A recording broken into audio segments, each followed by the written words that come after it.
My special guest has been described as a superstar national treasure, placed somewhere between Joanna Lumley and the Queen.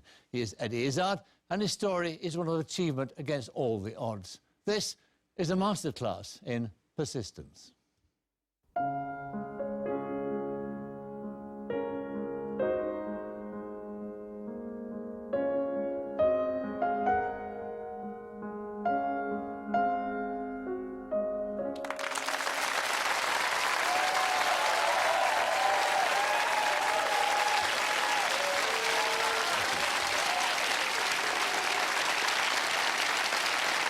Eddie Izzard is the sum of his contradictions. He's a street performer who starred in Hollywood movies, a comedian who's performed stand-up in French and aims to do the same in Russian, German and Spanish. He's played Cardiff to Kathmandu, Moscow to Mumbai. In his spare time, he completed 43 marathons in 51 days, which meant he ran a distance of 1,200 miles. Well, what next? Well, he's looking at doing a gig on the moon, and he intends to stand as Mayor of London in 2020. If he succeeds, he'll be the first action transvestite to get the job. That we know, that is.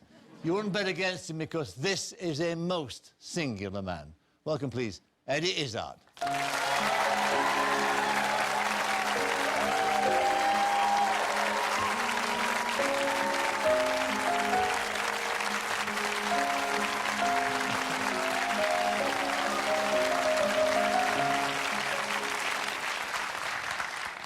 I suppose the Mayor of London's realistic. Yeah, well, it's interesting. I talked to a number of people and they go, yes, and I've talked to some journalists and they've gone, well, no.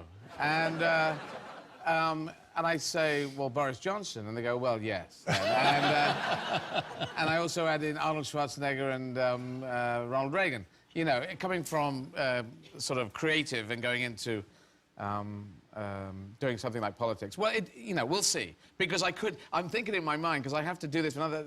I'm performing and doing all my acting and running for another 6 years, and then I have to try and get the nomination. I could fall at the nomination. I could fall at the first hurdle before the election. I have done that before. When I was trying to be Street Performer of the Year, and that didn't happen. And so I do know a lot of failure. As you've tracked my thing, there was a big chunk of failure beforehand. So if I fail, I will do just what I did in the marathons that I did recently with Nelson Mandela said, don't judge me by my successes, judge me by the number of times I fail. We'll talk about marathons later because it'll be quite extraordinary. But I mean, you're quite right, because when you read about you, it's not been an untrammeled rise to the top at all. I mean, it's been... There were times when you must have despaired, and yet you've never, ever actually given in. You just pursued, not even an ambition. What was it? What drove you on when all those years when you were street performing, before that, not quite sure what you wanted to be? What was it? What was at the end of the rainbow? Well, I've said I think it's a desperation to be loved. So I think that in the performing sense, and I link this to my mother...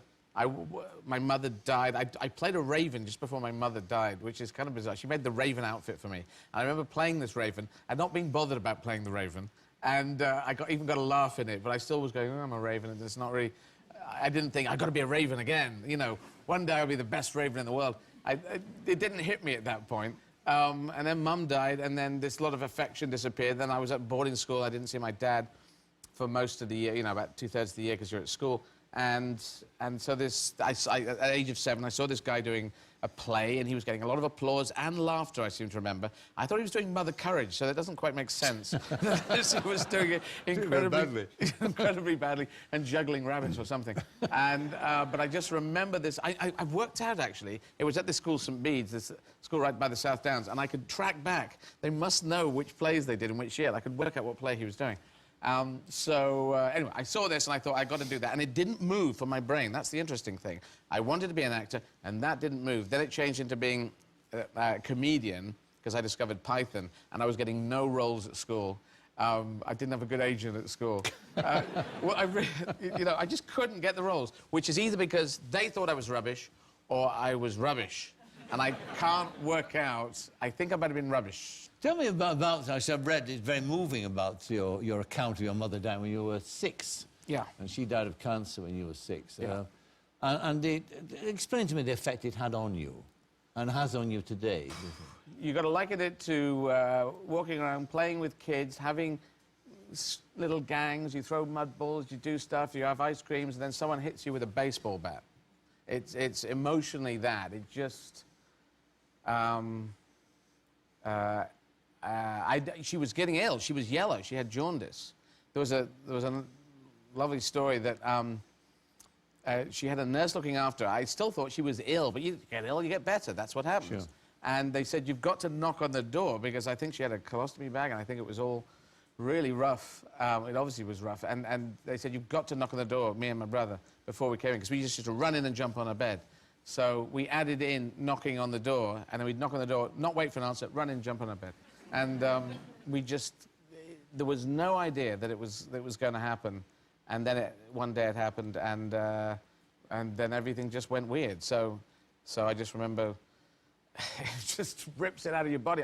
I still haven't got over it. If I discuss it with my brother, we start crying instantly, and we can't deal with it, so... You haven't got over it in what kind of sense, though? I mean, what is it that...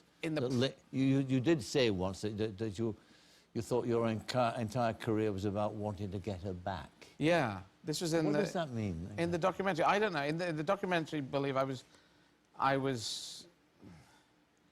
I suddenly had this idea that I said, I know what I'm doing, because why I keep doing stuff and I keep doing stuff, and I said, if I do enough, then maybe she'll come back. And I don't know why I said it, because I hadn't thought of it before. It came to my head. It's a weird idea. It's sort of true, but it's almost like an out-of-body experience. It was rather odd, but there is this idea that maybe if I can do enough.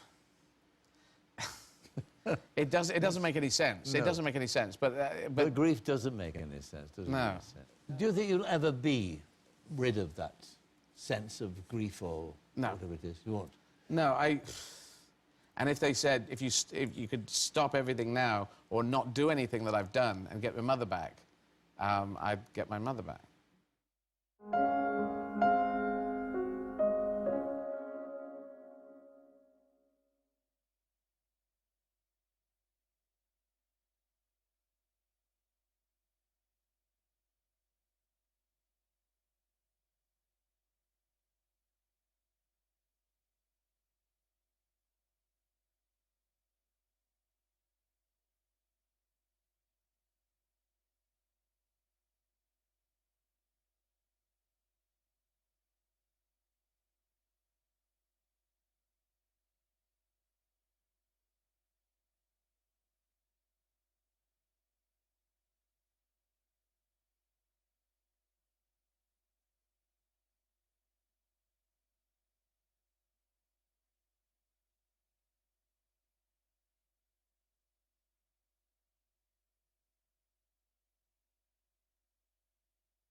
this is a masterclass in performing, in the sense of you telling me and the audience out there, part of the interview, about how you do it, how you prepare for it, how you walk on stage to it. I mean, it is, in my experience, and I've interviewed a lot of comedians, it's the one job that I think is the toughest job of all, performing.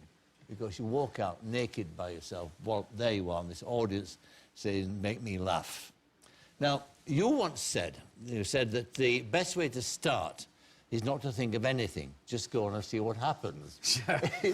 Is that really how you work? Well, I remember playing the Comedy Store 20 years ago, and late night on a Friday night was the hard one, the 12 o'clock start. People were very drunk, and they would shout out, you, a lot of swear words they'd be shouting at you.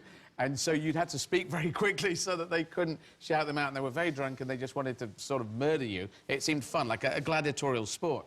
And before you went on, you'd think, oh, they're really wild. I shouldn't start with one. I should do this bit. I should talk about what's happening at the moment, or the football. Who won the football? No. And your mind goes into fear, and it's almost like before a battle. You're just spinning and spinning and spinning. And I found the best way to deal with all the fear was to blank out that mind and trust that you've got a show. You know, you have a show there. Yes. If you don't have a show, it is tricky to go on with nothing in your head, because you will be going on and going, ah. But if you have already set what you're going to say at the beginning, stick to that. Otherwise, you'll just go, what about this? Oh, and it's the confidence. They want to see your confidence. And if they heckle you, I went, there's a French stand-up called Gad Elmaleh. He played here in London, because the French can play here. There's a lot of, it's the sixth biggest city in France. 400,000 French people live in London. And he went to play the French people. And I thought, I'll go on and introduce him. I know him, and it's fun. Go on, do the first 5 minutes. I went on, and they booed me. It's the Shepherd's Bush Empire in London. I'm coming on. So I said, in French, I said, shut your face. And, you know, ta gueule. And they said, just shut the up. And then I went on, and I said, no, he can't be here tonight. He's broken his neck. He's actually dead. And so I'm, you know, so don't hassle me. So because they attacked me, I attacked them back, and then it was all right. But that's what it gets into. It's almost, it's like street combat, where if they threaten you and you back off, then you're dead. Whereas you've got to stand and be ready for it. But you, of course, double the problem by actually working in a foreign language. You do gigs in France now, and you're aiming to learn Russian. Yep. German next. German next. Let me ask you the obvious question, why? Well, it is part of my thing. World War II happened. A lot of our ancestors, our grandparents' generation, great-grandparents, died in that war from around the world. You know, it's 50 million dead in that war, 10 million in the Second World War. I know about history. I go to Normandy on the every 5th anniversary. I'm sort of a student of that situation, and I don't like extremists. I think most people politically are centre-right, centre-left, somewhere in the centre, and then there are extremists who say, believe in us or murder, or we will murder you. And I just want to fight against that. And I think a lot of people in the centre of politics, they say, well, live and let live. I don't really want to get up and tell people what to do. But some of us have to, otherwise the right wing gets in. But this is a crusade, then, in a sense. Now, crusade, a dangerous word there, because as I was born in Islamic country... But it sounds like that when you're talking like that. Well, it could be a mission, it can be a quest, but it can't be a crusade. I see. Because that crusade was jihad, and that's... Here we go. You know your history. I think we have one life. I don't believe in a God. Maybe there's more lives, but no one seems to have got back with a good message saying there are 2 lives. There's not one, there's 2. So live this one pretty good, and you get an extra one as a monkey who plays banjo. I don't know. So we know there's this one.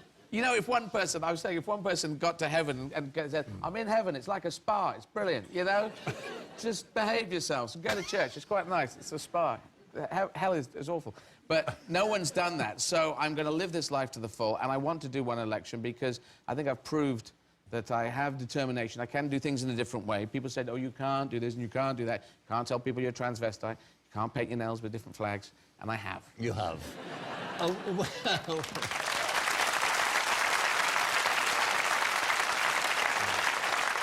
Let's go back a minute. You mentioned there the business of being a transvestite.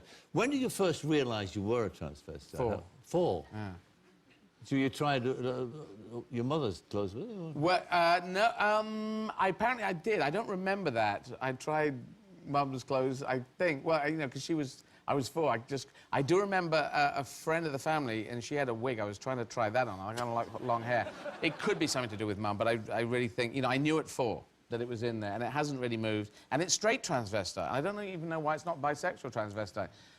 We get given these cards. We all know, everyone sitting here, everyone at home, they were given genetic cards. Some of them are quite dark cards or difficult cards to deal with. Some make them great cricket.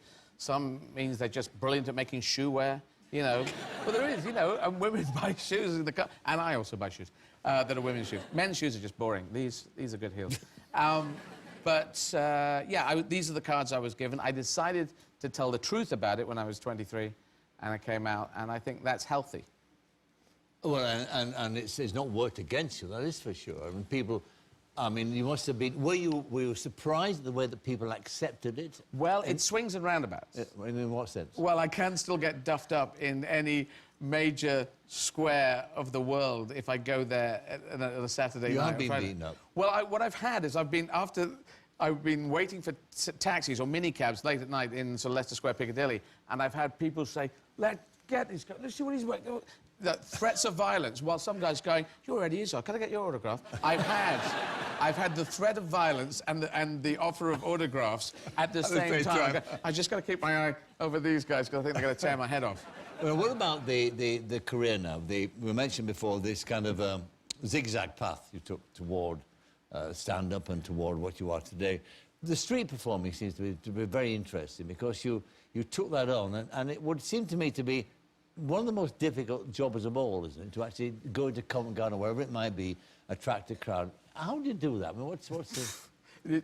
You were mentioning that stand-up is hard. Stand-up is... I liken stand-up to learning how to drive a car, but without the driving instructor getting in with you. But just beforehand, he says, look, there's turn the steering wheel and avoid things. These, you've got to find the braking point with the clutch. Now, good luck, drive in traffic. And that's what stand-up's like. And street performing is, I don't know what it's, maybe it's that in 3D, because people don't want to stop and watch you. No. And it looks, you watch shows at Covent Garden or any great street performing in the world, up at Edinburgh, and you think, my God, you just stand there, people come and they seem to laugh. They don't. And so when you go out with your first shows, they wander off, and then you're playing to no one. And I've done 2 shows to entirely no one, which was when I was quite good, actually, and that was quite an interesting thing. I can actually perform to no one. It's quite liberating, because no one can criticize you. I was playing... Where was I playing? Something like Peterborough Town Centre. Oh, no, it was Oxford Town Centre. Anyway, I was performing, and I was in this place where no one was there. So I did my entire show to a vast amount of nobodies, an invisible audience. I was getting on a unicycle. I get on the unicycle, as you... A very good point there. And no one's... And then one child walked in and walked right up to me. And I thought, I'm not performing to one child. That's sad. Performing to no one is brilliant. One child is no good. So I stopped and I stared at the child, and he stared at me, and I stared at the child. And there was about 3 minutes of staring. And then he walked off. And then I carried on getting on the thing. So I managed... I was getting paid for it, so I thought it was OK. What about drunks? I imagine that you're prey to that too, aren't you? People joining in your act and that sort of thing. People do walk in. I do remember street performing in Sauchiehall Street in Glasgow. This guy, I was doing quite well, getting the audience together, and he shouted out in a good Glasgow accent, "F*** off, you English." And I said, here, it's the head of the tourist board here in Glasgow is just welcoming me to Glasgow. So I knew what to do. And I said, yeah, and he was a street guy, and then he came in and he played with me, and it was fun. You actually have to know, you have to have the confidence. And that's what I learned from the street, was to stand in front of no one, and I can build up from no one on the street. And when I did that, because of the street, I could play Hollywood Bowl. That taught me to play these big Really? arenas. It's interesting. Yes. It's the... So that was the experience of not stand-up, not going to the comedy store and that sort of thing? No, it's so hard. Stand-up is hard, and street performing is so hard that if I'd learned stand-up first, I would never have gone and learned street after that. I learned it accidentally before. It was just by chance. I couldn't think of what else to do. I didn't know stand-up was existing at that point. And I failed for about a year, maybe a year and a half, did very bad shows, embarrassing. What kind of shows? What were you doing? Failed tricks. A beaver, toy beaver that would be pulled on a piece of elastic through a hoop of newspaper, escaping from a woolly jumper, making a bowl of cornflakes disappear with my partner, Rob. we had this bowl of cornflakes, we're going to make it disappear. Then he just put the cloth over my head and I would eat it, which was the whole magic of it. We'd throw false knife-throwing act. It was rubbish tricks, which, at their best, people would go, they're crazy. And at their worst, they go, they're awful. And so it didn't hit. And then we started sword fighting. Sword fighting? Yes, that was good. Oh, was that good? That was good. That was exciting. I directed Three Musketeers at Sheffield University. Rob had been in it, and so we knew how to do this with epes, and we sort of did a teach yourself sword fighting and the different moves you could do. And it was quite... And in the end, I threw a sword across the streets of Covent Garden at him. I threw it, and he'd catch it under his arm and die. But I learned how to throw it diagonally, so it wasn't that dangerous. It was somewhat dangerous, but not that dangerous. So when you're doing all these games, or enjoying yourself, and to an audience or not, as the case may be, what was in your mind? What was the purpose? What were you seeing at the end of all this? Hollywood Bowl, I think, was at the end of it. But I couldn't work. I wanted to do Monty Python. I love Monty Python. I discovered them in my teenage years, and then particularly through the audio tapes. I didn't have a turntable, so it was audio tapes, and listening to all those shows, I was totally into it. I really thought what Michael Palin did, I could do that, and I was playing characters with deep voices, or playing characters who were idiots like this. And it was, and I got the Goons at the same time, which is really quite weird, as my dad started playing me Goon shows, as I found Monty Python. So I'm getting Goons and Python, and Python was influenced by the Goons, but I'm getting Goons at the same time. So all that surrealism went straight in. I said, this is for me, and that's what I was trying to do. It's interesting that surrealism that's in your act, because I mean a lot of stuff, or some stuff you do where you talk to animals, you bring animals alive and talk to them. I don't know why animals, but they do show human beings. If animals do things, then you can see humans in relief. You know, because you can see how. Well, you can see it like a human behaviour. I had on the Ark, I had someone from BBC World Service interviewing a squirrel who was saying, bloody, you know, the lions and the tigers ate everyone on the Ark. It was a nightmare. God's had a bad plan. And he's just doing, well, what are you doing? I hid in a biscuit tin with chocolate hard knobs. And my wife got away on a pea green boat with an owl and a pussycat. And with a Gatling gun.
Now, whose idea was it that got you back into acting? Because you said earlier at the beginning of this interview that that's where it started, the first ambition.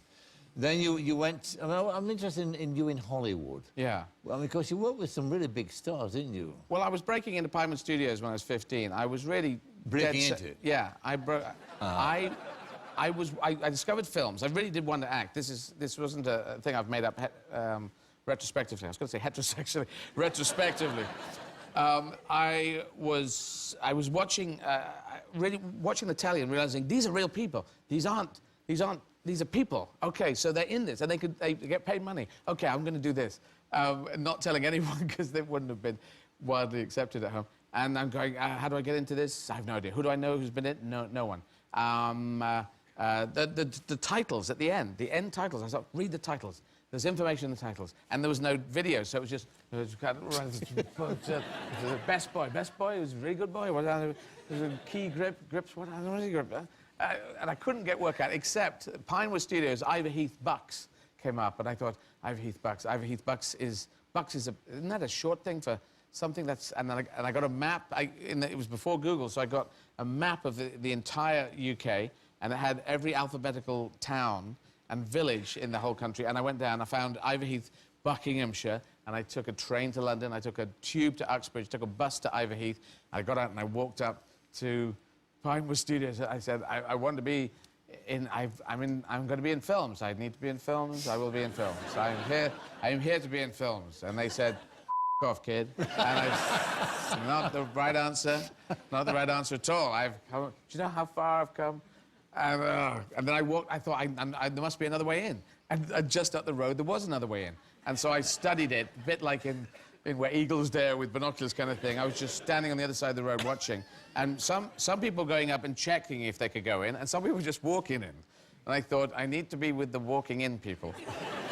So I just get up there, get a speed up, and I go, there's a certain speed to walking. You don't run, and you don't amble. You've got to go at that pace where you're going to do something. So I got in, and I just steamed past the gate and the guard and everything. And I was in Pinewood, and I said, just keep going, keep... And I did a bit of stand-up with this, and I said I was the creeping kid creeping around Pinewood. But in fact, I was the marching kid. I was actually moving quite a pace, as if I'm on a mission to take Mr. Doctor, and the new film of the thing. It's got to get the... You know, so I just moved quite fast, looking and waiting for someone to say, be in this film, you know.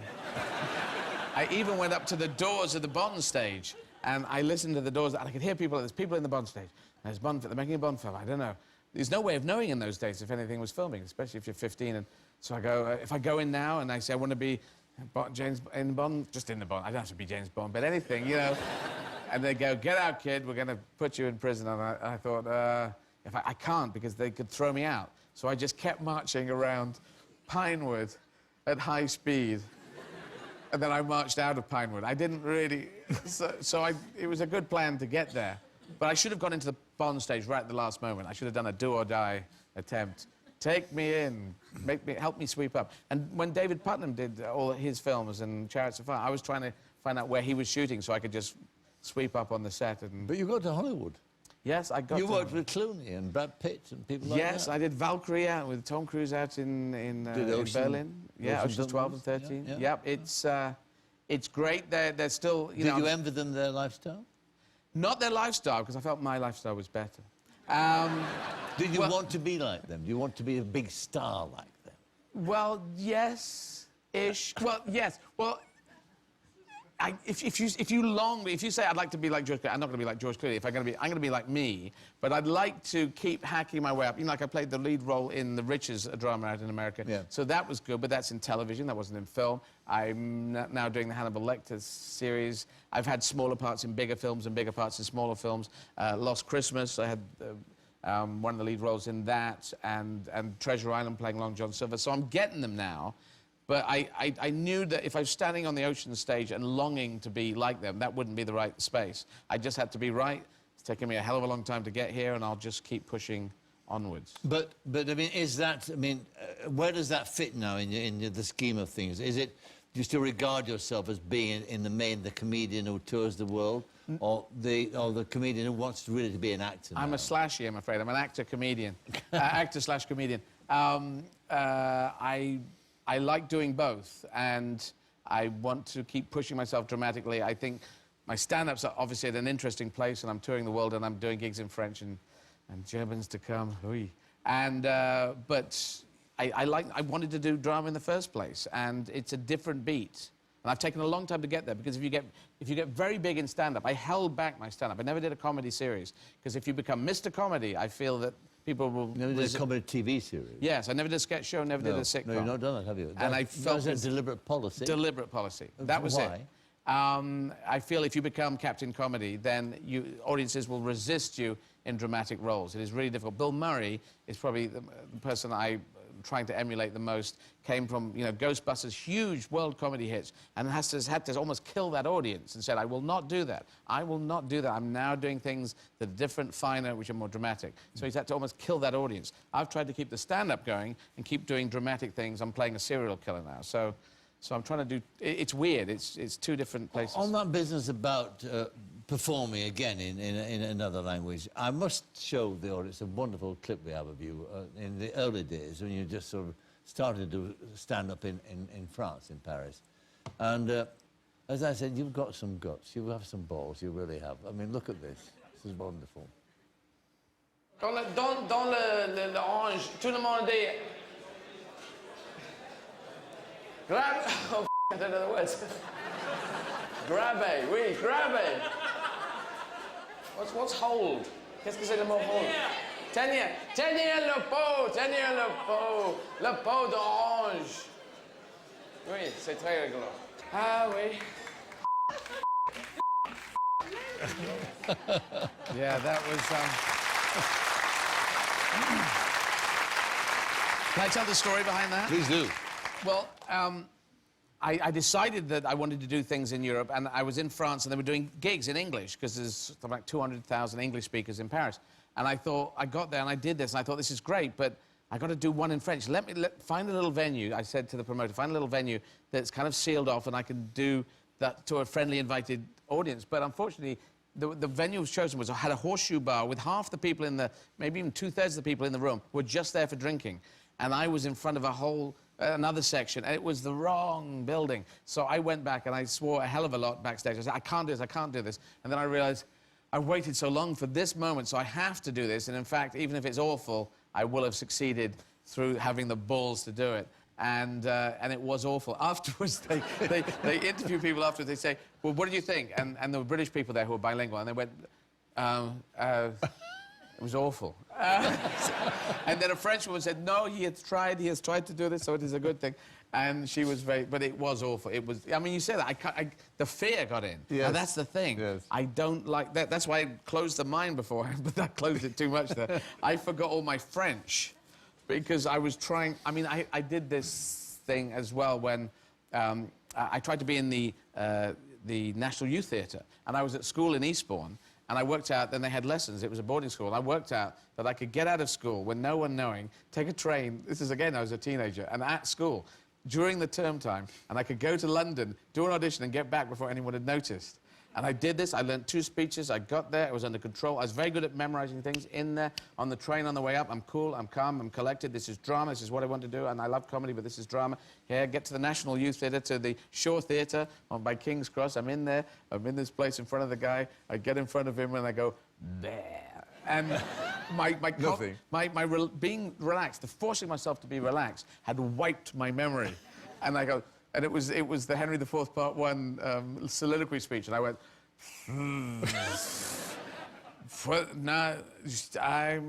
the sun, nothing was coming out. It was a bit like the French gig, but in English. And then he said, well, try the second speech, which was a Godot speech.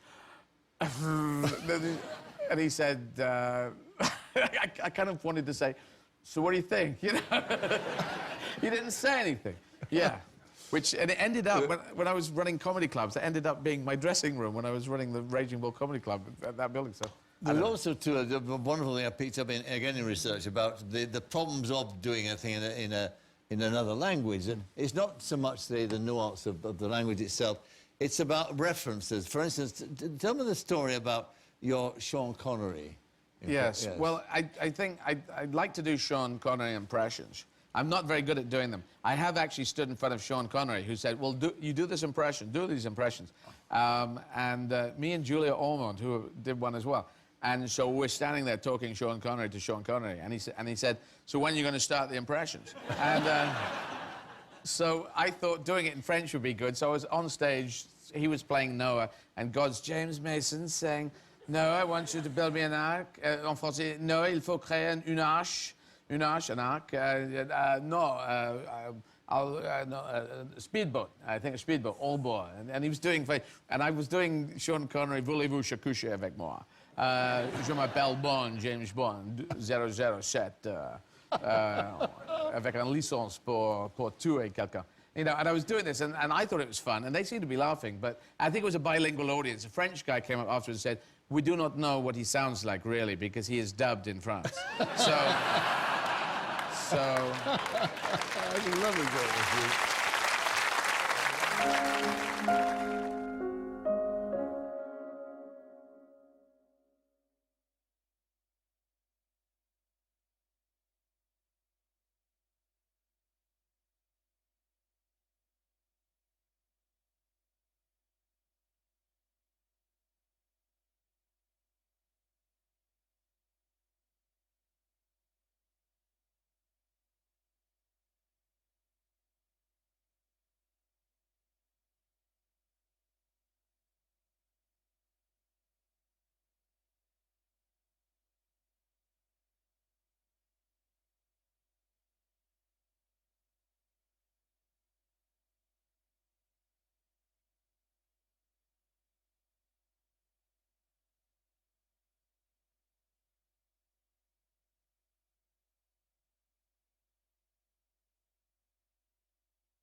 What about, let's now talk a wee bit about the marathons. Yes. I mean, you don't just do one marathon, you do 40-odd marathons. I mean, why?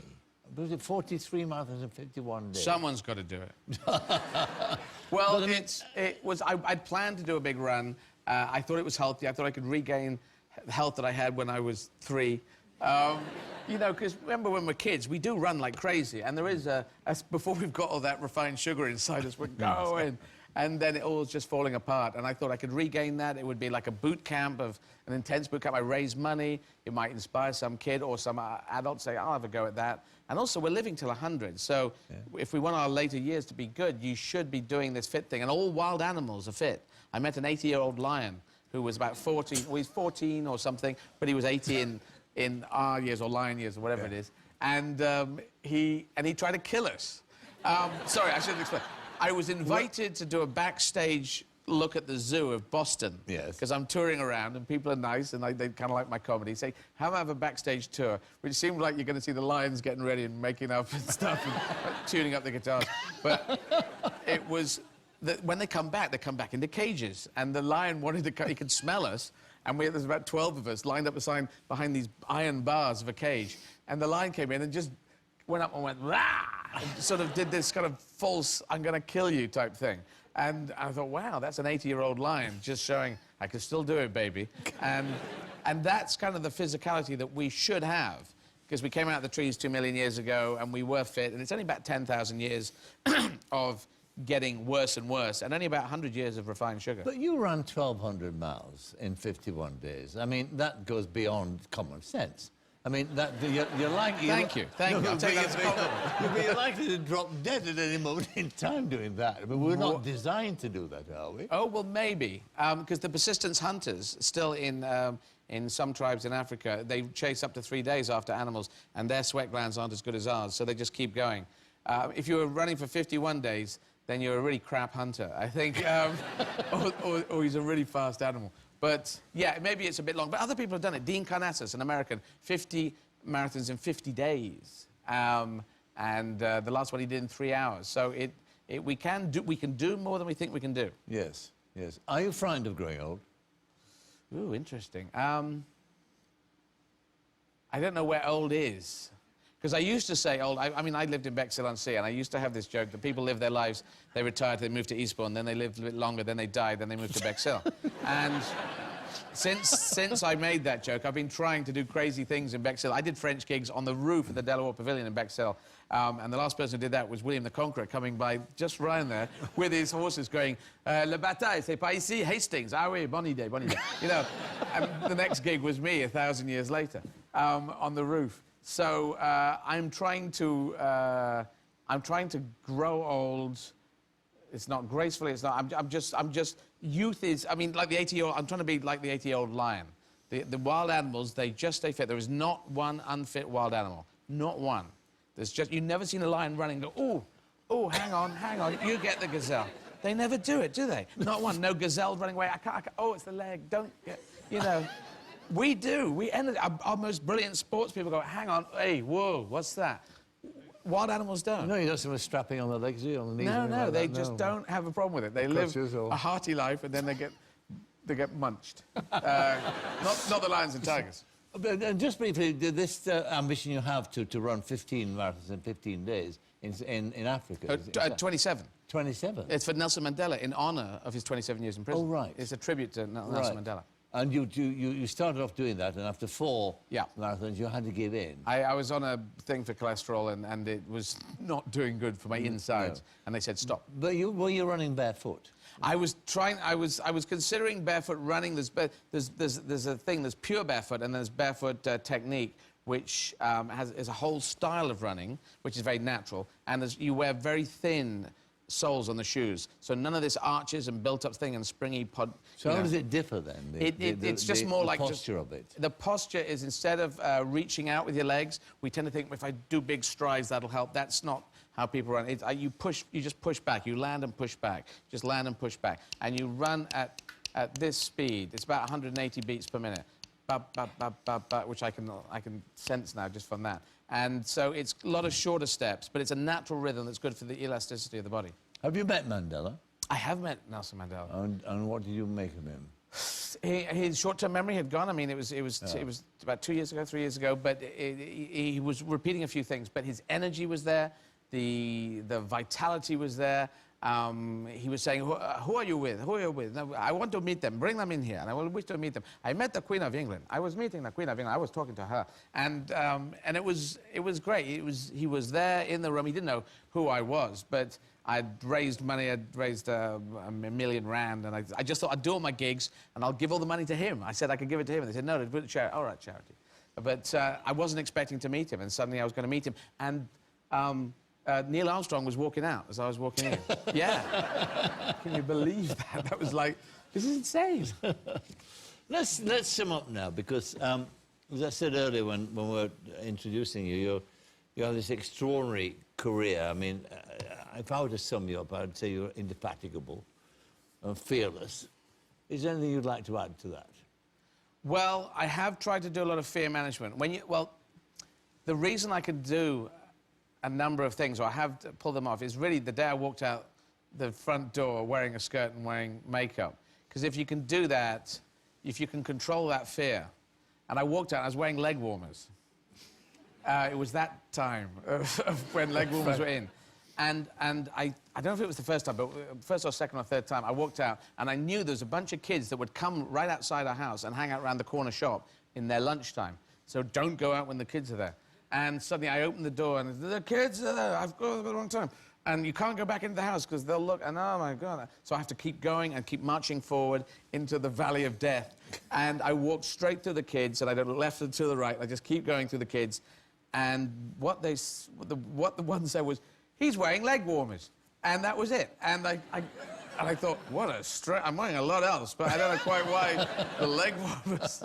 But they were multicolored leg warmers. So you faced that? So yes, I faced that. You faced the demons? Yeah, it's if you can do that, it's like anyone who comes out, gay, lesbian, transgender, bisexual, you have to go through this knight's quest, the Arthurian quest for us is going through this to get to a place of honesty and being true and trying to live your life. And also to try and hopefully have a job where people will allow you to be, you know, cool and you can be out. but also you don't have to hide things. So it was the secret, getting past that secret. And once I did that and realized that you can push fear back, I have endlessly tried to push fear back. Doing gigs in French, a lot of fear in that. But you saw the fear there, that was me sweating. Pushing that fear back.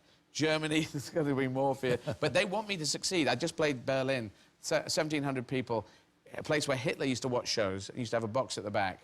And so we did a fair insulting of Hitler with a German stand-up as well, Michael Mittermeier, who's playing his stuff in English. So I'll do it in German, and they're really ready for Brits to go over and do it in German. I don't think a huge amount of people will do it, but I'm going to do it. So any young person watching this wondering, like you, wanting to be an actor or a performer, a comedian, yeah, then the message really is basically persistence, isn't it? It is. Determination is the big key thing. Malcolm Gladwell, the writer, psychologist, talked about 10,000 hours. Everyone who really gets through to something long-term has put in 10,000 hours. It's a lot of hard work. Some people luck into stuff and they're 12 and they're 15 and suddenly they're as big in the world. It goes to their brain. It took me forever for my thing to take off. So I do realize it can go away. I know you have to work hard, attention to detail. And I try and give money's worth when I'm going out. I try and entertain first. Oh, and when you look back on that child at 6, that disturbed child, I mean, isn't it funny how quite a few comedians have got this traumatic childhood? Billy Connolly, yes, our friend. I mean, I watched him on stage in Sydney, and he told us, he was talking about his youth and his dad, and he turned away, and as he turned, I could see he was crying. And we had dinner afterwards, and I said to him, what was all that about? And he said, one day I'll tell you. He didn't tell me, he told Pamela, of course. She wrote a very good book about it. It was about the abuse he was suffering in his childhood. All that was never there, and yet he was making people laugh about it all the time. It was kind of in the back of his mind all the time. He was telling fibs about it, but it was his way of working through it. I think that's true. You can have lost a parent, you can have a parent, but them being a dysfunctional parent, they can be an abusive parent. They can, you know, they don't have to be abusive, they just be there but not very loving. And I think that creates, that yearning for loving creates a wish in people, in some people, to perform, and you get a surrogate affection from the audience, which is not unconditional either. You do have to work hard for it. So I do understand that. And, you know, Madonna's mother died when she was sick, Orson Welles' mother died. It could be father. It doesn't really matter what it is, but it's something in the childhood that's broken and lost, and you're trying to get it back through performing. You're a very interesting man, you really are. And I think that anybody watching you, to any young person, will have learned quite a bit about what's required. Because there's a feeling nowadays, isn't there, that, you know, to be famous, all you have to do is just sort of go on some sort of talent show and have this overnight fame and everything's hunky-dory. That's not the case at all, is it? That's not satisfactory. Well, no, it can take off from that, but it can crash almost as quickly. And it's like a druggy thing. So I accidentally was given... I learnt stamina. That's my thing. You know, I mean, because I consider I was 7 when I wanted to act, and then I was 30 when it worked. So I consider 23 years rather than the, you know, dropping out of university at 19, 11 years. I count all the child years as well. But, you know, I know that I can keep going when nothing is working. And that's the thing. Just keep heading forwards and try and be positive. If you get somewhere, try and help someone else up and encourage other people to do stuff. Eddie Izzard, thank you very much indeed. Eddie Izzard.